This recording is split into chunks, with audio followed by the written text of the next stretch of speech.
Hi friends, నేను మీ సీతామహాలక్ష్మి. ఈనాటి కథలకి స్వాగతం. ఈరోజు మనం నియమాల నీలకంఠయ్య అనే చందమామ కథని చెప్పుకుందాం. కోటిపల్లి అనే గ్రామంలో కోటప్ప శాస్త్రి అనే బ్రాహ్మణుడు ఉండేవాడు. ఆయన నిరతాన్న ప్రదాత అని పేరు సంపాదించాడు. ఈ కీర్తికంతకు కారణం ఆయన భార్య కావమ్మ గారే. ఆమె కాశీ అన్నపూర్ణ లాగానే విసుగు నసుగు లేకుండా ఎంతమందికైనా వండి వడ్డించేది. ఆ దంపతులకు సోమప్ప శాస్త్రి అనే కుమారుడున్నాడు. సోమప్పకు వియ్యమ్మ అనే అమ్మాయిని తెచ్చి పెళ్లి చేశారు. కోడలు కాపురానికి వచ్చిన కొత్తలోనే కావమ్మగారు తమ్ముని ఇంట బారసాలకని పుట్టింటికి వెళ్ళవలసొచ్చింది. వెళ్ళబోయే ముందు ఆమె కోడలితో, ఇంటికి వచ్చిన అతిథులకు శ్రద్ధగా వడ్డించాలి సుమా, వడ్డన అయిన తర్వాత ఏమి కావలసినా వాళ్లే అడుగుతారని ఊరుకోకూడదు. వడ్డించిన పదార్థాల్లో ఏ పదార్థాన్ని వాళ్ళు ఇష్టంగా తింటున్నారో కనిపెట్టి ఆ పదార్థం 2-3 మాటలు తెచ్చి వడ్డించాలి. మొగమాటం వల్ల వాళ్ళు వద్దంటారు. అలాగని చక్కా పోకూడదు అని చెప్పి మరీ వెళ్ళింది. కోటప్ప శాస్త్రి కావమ్మగారు ఊరికి వెళ్ళిన మర్నాడే వారి ఇంటికి నీలపల్లి నుంచి నీలకంఠయ్య గారు వచ్చి అరుగు మీద జంజాలు వడుగుతూ కూర్చున్న సోమప్ప శాస్త్రిని చూసి, అబ్బాయ్, నాకు ఈ రోజున భోజనం ఎక్కడ దొరుకుతుంది అని గ్రామంలో విచారిస్తే వాళ్ళు ఈ ఇల్లు చూపెట్టారు అన్నాడు. సోమప్ప లేచి, దయచేయండి దయచేయండి, వంట ఆలస్యం లేదు, శీఘ్రమే వడ్డించేస్తాం అంటూ నూతి వద్దకు తీసుకెళ్లాడు. నీలకంఠయ్య స్నానం చేసి తడిగుడ్డ పిడిచి కట్టుకుని ఇస్తరి ముందు పీట మీద కూర్చుని మొహం మీద, ఛాతీ మీద, భుజాల మీద విభూది పెండెకట్లు దిట్టంగా పెట్టుకుని, అమ్మాయి, ఇక వడ్డించవచ్చు అన్నాడు. ఆనాడు వియ్యమ్మ కందా బచ్చలి వేసి కూర వండింది. లంక గుమ్మడికాయ, ఎర్రదుంపలు, వంకాయ, ములక్కాడలు వేసి పులుసు కాచింది. కొబ్బరికాయ పచ్చడి చేసింది. వడ్డన పూర్తయ్యి నెయ్యి అభికరించాక నీలకంఠయ్య పరిషం పట్టి కూర కలుపుకున్నాడు.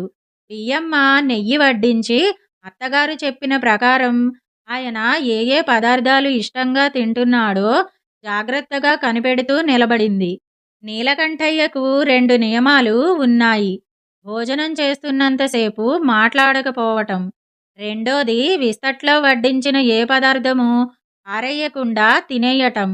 ఈ 2 నియమాలు కూడా చాలా మంచివే. భోజనం చేసినంతసేపు మాట్లాడకుండా, మరో ధ్యాస లేకుండా తినటం ఆరోగ్యకరమని వైద్యశాస్త్రంలో చెప్పియున్నారు. అలాగాక తిండి తింటూ ఉన్నంతసేపు వటవటమంటూ వాగుతూ ఉంటే పలకమారటం, ఎక్కిళ్ళు రావటం మొదలైన ప్రమాదాలు కలగవచ్చు.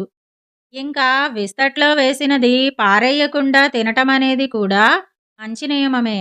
కొందరి విస్తళ్లలో తిన్న పదార్థాల కన్నా పారేసే పదార్థాలే ఎక్కువ. కావలసినంతే వేయించుకు తినటం మంచిదంటే ఎవరు కాదనగలరు?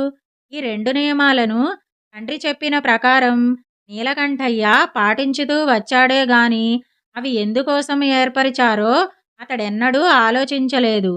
భోజన సమయంలో తండ్రి మాట్లాడకూడదన్నాడు గనక పరిషం చేసింది మొదలు ఉత్తరపోసన పట్టే వరకు మౌనంగానే ఉండేవాడు. విస్తట్లో వడ్డించినదేది పారేయకూడదన్నాడు కాబట్టి పదార్థాల్లో పొరపాటున వచ్చిన మసిబొగ్గులు, బెడ్డలు, చిల్లపెంకులు అవి ఏరి పారేయవలసినవి కూడా మింగేసేవాడు. అతని మూర్ఖత్వం చూసి అతని భార్య ముందుగానే బొగ్గులు, రాళ్ళు మొదలైనవేమీ రాకుండా తీసేసి మరీ వడ్డించేది. అంతేకాదు, కూరల్లో పోపుకని వేసిన మిరపకాయ ముక్కలు ఏరేసి మరీ వేసేది. ములక్కాడల్లాంటివి పడితే గుంజు మాత్రం తిని పెచ్చులు పారేయక వాటిని కూడా మింగడం మొదలెడతాడు గనక కాడలు ఆ పళంగా వేసేదే కాదు. ఆ కాడల్లోని గుంజు మాత్రం గోటితో గీరి వడ్డించేది. ఈ విధంగా ఆమె తన తెలివితేటల వల్ల భోజనంలో అతనికి ఏ ఇబ్బంది రాకుండా చూసుకునేది. ఎల్లకాలం ఇంట్లో కూర్చుంటే కుదురుతుందా మగవాడికి? పొరుగురు పోవలసిన పని తగిలింది నీలకంఠయ్యకు. అందుకనే ఆయన కోటిపల్లి వచ్చి సోమప్ప ఇంట భోజనానికి దిగుతా. భోజనం మొదలుపెట్టక ముందే అతగాడు వియ్యమ్మతో, అమ్మాయ్, నాకు ఇలాంటి నియమాలు ఉన్నాయి సుమా అని చెప్పేస్తే ఇబ్బంది లేకనే పోను. కాని నీలకంఠయ్య ఆపాటి తెలివైనవాడైతేగా. నీలకంఠయ్య సంగతి గాని అతని నియమాల మూర్ఖత్వం గాని తెలియని వియ్యమ్మ కూర వడ్డన చేసి చూస్తూ నిలబడింది. నీలకంఠయ్య నోరెత్తకుండా ఎలాగో అతి కష్టం మీద బచ్చలి కాడలు పిప్పి మిరపకాయ ముక్కలు మింగేశాడే కాని నియమం మాత్రం వదులుకోలేదు. నీలకంఠయ్య మూర్ఖత్వానికి ఇప్పుడు వియ్యమ్మ అమాయకత్వం తోడైంది. అతగాడు బచ్చలి కాడల్ని పిప్పి కూడా వదిలేయకుండా నమిలి మింగటం చూచి అతనికి బచ్చలి కాడలంటే మహా ఇష్టం అనుకుంది. గబగబా వెళ్ళి కూరలో ఎక్కడెక్కడున్న కాడలు ఏరి తెచ్చి నీలకంఠయ్యను అడగకుండానే అతని విస్తట్లో పడేసింది. అతడు నిర్ఘాంతపోయాడు. ఆమె అదంతా మొహమాటమే అనుకుని, పర్వాలేదు, కొంచెమేగా వేశాను, తినండి అంది. బాధపడుతూ దిక్కులు చూస్తూ కాడ తర్వాత కాడ తీసుకుని సమూలంగా తినేశాడు నీలకంఠయ్య. రెండవ మాట వేసిన కాడలు కూడా అతడు తినేయటం చూసి వియ్యమ్మ మళ్ళీ పళ్ళెం వద్దకు వెళ్ళింది. అది గ్రహించి నీలకంఠయ్య హడిలిపోయి ఆమె విస్తరి దగ్గరకు రాకమునుపే చేతులు తల విస్తరికి అడ్డం పెట్టి వద్దు అని తెలపటానికి తలూపుతూ 5 నిమిషాలు అట్టే ఉండిపోయాడు.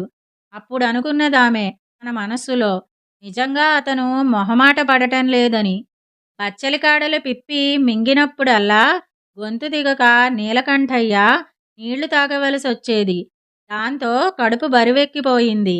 అందుచేత మొదట వడ్డించిన అన్నమే ఇంకా ఉంది. పులుసు ముక్కలు, కొబ్బరి పచ్చడి ఆ మాటేమిటి అంటూ అతన్ని పలకరించాయి. ఆ ముక్కలు ఉత్తివి తినేసి ఈ పచ్చడితో కొంత, మజ్జిగతో కొంత, ఆ అన్నం తినేసి నియమం చెడకుండా లేచిపోదామని నిశ్చయించుకున్నాడు. కాని అంతలోనే పులుసు ముక్కల్లో 3 ములక్కాడలు కనిపించాయి. పిప్పితో సహా ములక్కాడ ముక్కలు 3 తినేశాడు. తర్వాత పచ్చడి కలుపుదామని అన్నం ముందుకు తీసుకునేటప్పటికి బియ్యమ్మ పులుసు రాచిప్ప గరిట పట్టుకు చక్కా వచ్చింది. 3 గరిటెల పులుసు వడ్డించి ఇంకొక్క గరిటెడు అంది. విస్తట్లో పడ్డ 3 పుంజీల ములక్కాడలు చూసేటప్పటికి నీలకంఠయ్యకు కళ్ళమ్మట నీళ్లు గిర్రున తిరిగినాయి. ఏమి చేయటానికి తోచక ఎడంచేత్తో దబదబా నెత్తి బాదుకోవడం మొదలెట్టాడు. అంతవరకు తలెత్తకుండా భోజనం చేస్తున్న సోమప్ప నీలకంఠం కేసి చూసి నీరైపోయాడు. ఏమిటి బాబూ అని అడిగి చూశాడు కాని జవాబు లేదు. ఏమీ అర్థంగాక సోమప్ప వియ్యమ్మ వంక చూశాడు. ఆమెకు మాత్రం ఏం తెలుసు? ములక్కాడలు ఇష్టంగా తింటున్నారు కదా అని మిగల్చకుండా ఉన్న కాడలన్నీ వేసేశాను అంది వియ్యమ్మ. వేస్తేనేం, ఇష్టముంటే తినొచ్చు, లేకపోతే పారేయవచ్చు. ఈ మాత్రం దానికి నెత్తి బాదుకుంటూ కళ్ళనీళ్లు పెట్టుకోవడం ఎందుకు అని అనిపించింది సోమప్పకి.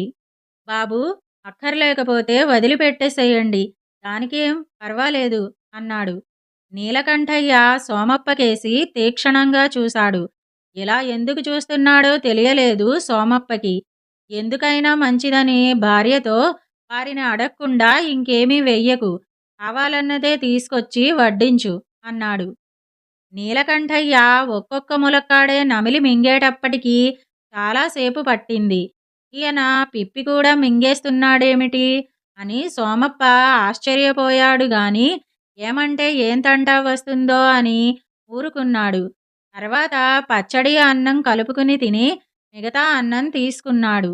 మజ్జిగ పొయ్యమన్నారా అని అడిగి ఆయన పొయ్యండి అని సైగ చేశాకనే బియ్యమ్మ మజ్జిగ వడ్డించింది. నీలకంఠయ్య పొట్ట నీటితో నిండి ఉండడం చేత ఆ మజ్జిగ అన్నం బలవంతంగానే మింగవలసి వచ్చింది. ఎలాగో ఆఖరి ముద్ద కూడా మింగేసి లేచి వెళ్ళి పెరట్లో చెయ్యి కడుక్కున్నాడు. కాని ఆపోవని భోజనం అవటం చేత అతడు తిన్నదంతా బచ్చలి పిప్పి, ములక్కాడల పిప్పి, మిరపకాయలతో సహా వెళ్ళిపోయింది. నీలకంఠయ్య ఆ దంపతులను తిడుతూ లోపలికొచ్చి, ఇంక మీ గడప ఎన్నడూ తొక్కను అన్నాడు.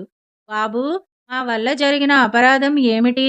మీరు పిప్పితో సహా తినేశారు, ఎందుచేత ఎన్ని విధాలుగా బతిమాలినా బదులు దయచేశారు కాదేమి అని సోమప్ప వినయంగా అడిగాడు. నీలకంఠయ్య అగ్గి అయిపోయి, "తిప్పి కదా అని బెదిరి నియమం చెడగొట్టుకుంటానా? తిప్పి కాదు, పిడక వడ్డించినా సరే తినేస్తాను. నా నియమం ఏమనుకున్నావో? పైగా బతిమాలినా జవాబు చెప్పాను కాదని అంటున్నావా?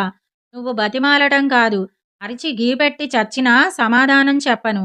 భోజన కాలంలో మాట్లాడి నా నియమం చెడగొట్టుకుంటానా?" అంటూ గుమ్మం దిగి వెళ్ళిపోయాడు. అగ్గిమీద గుగ్గిలమైపోయి నీలకంఠయ్య అన్న ఈ మాటల వల్ల ఆయనకు భోజన సమయమందు 2 నియమాలు ఉన్నట్టు, వాటిని తన భార్య గ్రహించలేకపోయినట్టు సోమప్పకు వెంటనే అర్థమైంది. కానీ నీలకంఠయ్య అనవసరంగా బాధపడినందుకు సోమప్ప చాలా విచారించాడు. ఇదండి నియమాల నీలకంఠయ్య అనే చందమామ కథ. ఈ కథ గనక మీకు నచ్చినట్టయితే లైక్, షేర్, కామెంట్ చేయండి. మరిన్ని మంచి కథల కోసం మా ఛానల్‌ను సబ్స్క్రైబ్ చేసుకోండి. మళ్ళీ మరొక మంచి కథతో కలుసుకుందాం. అంతవరకు వింటూనే ఉండండి ఈనాటి కథలు.